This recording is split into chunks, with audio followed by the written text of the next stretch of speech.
The Book of Job, chapter 29.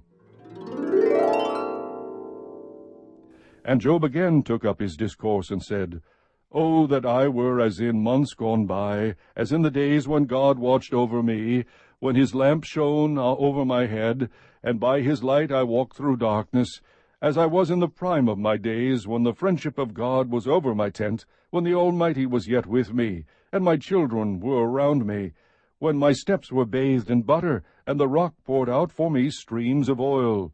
When I went out to the gate of the city, when I took my seat in the square, the young men saw me, and hid themselves, and the old men arose and stood. The princes stopped talking, and put their hands on their mouths. The voice of the nobles was hushed, and their tongue stuck to their palate. For when the ear heard, it called me blessed, and when the eye saw, it gave witness of me, because I delivered the poor who cried for help, and the orphan who had no helper. The blessing of the one ready to perish came upon me, and I made the widow's heart sing for joy. I put on righteousness, and it clothed me. My justice was like a robe and a turban. I was eyes to the blind and feet to the lame. I was a father to the needy, and I investigated the case which I did not know. I broke the jaws of the wicked, and snatched the prey from his teeth. Then I thought, I shall die in my nest, and I shall multiply my days as the sand. My root is spread out to the waters, and dew lies all night on my branch. My glory is ever new with me, and my bow is renewed in my hand. To me they listened and waited, and kept silent for my counsel. After my words they did not speak again, and my speech dropped on them. They waited for me as for the rain, and opened their mouth as for the spring rain. I smiled on them when they did not believe, and the light of my face they did not cast down. I chose a way for them, and sat as chief, and dealt as a king among the troops, as one who comforted the mourners. Chapter 30. But now those younger than I mock me, whose fathers I disdained to put with the dogs of my flock. Indeed, what good was the strength of their hands to me? Vigor had perished from them. From want and famine they are gaunt, who gnaw the dry ground by night in waste and desolation, who pluck mallow by the bushes, and whose food is the root of the broom shrub. They are driven from the community, they shout against them as against a thief, so that they dwell in dreadful valleys, in holes of the earth and of the rocks. Among the bushes they cry out, under the nettles they are gathered together. Fools, even those without a name, they were scourged from the land. And now I have become their taunt. I have even become a byword to them. They abhor me and stand aloof from me, and they do not refrain from spitting at my face. Because he has loosed his bowstring and afflicted me, they have cast off the bridle before me. On the right hand their brood arises.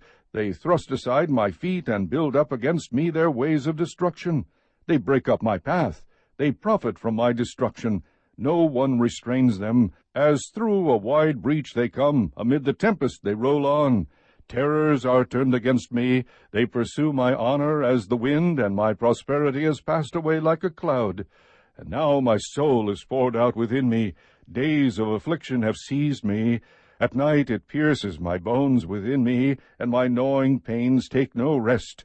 By a great force my garment is distorted. It binds me about as the collar of my coat. He has cast me into the mire, and I have become like dust and ashes. I cry out to you for help, but you do not answer me. I stand up, and you turn your attention against me.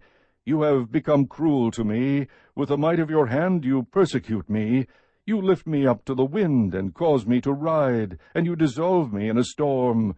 For I know that you will bring me to death, and to the house of meeting for all living. Yet does not one in a heap of ruins stretch out his hand, or in his disaster therefore cry out for help? Have I not wept for the one whose life is hard? Was not my soul grieved for the needy? When I expected good, then evil came. When I waited for light, then darkness came. I am seething within, and cannot relax. Days of affliction confront me. I go about mourning without comfort. I stand up in the assembly and cry out for help. I have become a brother to jackals, and a companion of ostriches. My skin turns black on me, and my bones burn with fever. Therefore my harp is turned to mourning, and my flute to the sound of those who weep. Chapter 31. I have made a covenant with my eyes. How then can I gaze at a virgin? And what is the portion of God from above, or the heritage of the Almighty from on high? Is it not calamity to the unjust, and disaster to those who work iniquity? Does he not see my ways, and number all my steps? If I have walked with falsehood, and my foot has hastened after deceit, let him weigh me with accurate scales, and let God know my integrity. If my step has turned from the way, or my heart followed my eyes, or if any spot has stuck to my hands, let me sow, and another eat, and let my crops be uprooted. If my heart has been enticed by a woman, or I have lurked at my neighbor's doorway, may my wife grind for another, and let others kneel down over her. For that would be a lustful crime. Moreover, it would be an iniquity punishable by judges. For it would be fire that consumes to Abaddon, and would uproot all my increase. If I have despised the claim of my male or female slaves when they filled a complaint against me, what then could I do when God arises?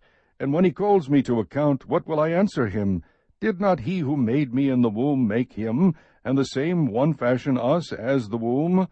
If I have kept the poor from their desire, or have caused the eye of the widow to fail, or have eaten my morsel alone, and the orphan has not shared it, but from my youth he grew up with me as with a father, and from infancy I guided her, if I have seen anyone perish for lack of clothing, or that the needy had no covering, if his loins have not thanked me, and if he has not been warmed with the fleece of my sheep, if I have lifted up my hand against the orphan, because I saw I had support in the gate, let my shoulder fall from the socket, and my arm be broken off at the elbow.